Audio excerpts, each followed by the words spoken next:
शहर के किनारे स्थित एक पुरानी हवेली थी, जिसे लोग भूतिया हवेली कहते थे।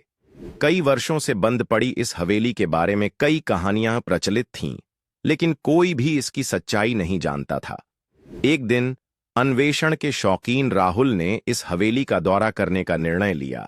जैसे ही वह हवेली के अंदर दाखिल हुआ, उसे एक अजीबोगरीब सन्नाटा महसूस हुआ। धूल से भरी दीवारों के बीच से गुजरते हुए उसे अचानक एक दीवार पर हल्की सी खरोंच का निशान दिखाई दिया। राहुल ने उत्सुकता से उस दीवार को खुरचने का प्रयास किया।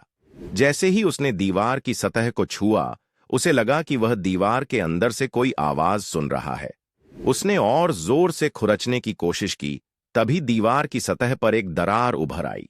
दरार में से एक ठंडी हवा का झोंका बाहर निकला और राहुल को पीछे खींच लिया। वह समझ नहीं पाया कि क्या हो रहा है। अचानक उसे महसूस हुआ कि दीवार के पीछे कोई जीवित आत्मा कैद है। उसी समय दीवार की दरारें और चौड़ी हो गईं और राहुल को ऐसा लगा जैसे दीवारें उसे निगलने वाली हैं। उसने भागने की कोशिश की, लेकिन उसके पैर जैसे जमीन में धंस गए। अगले ही पल हवेली में एक अजीब सी खामोशी पसर गई। राहुल का कोई अता पता नहीं चला।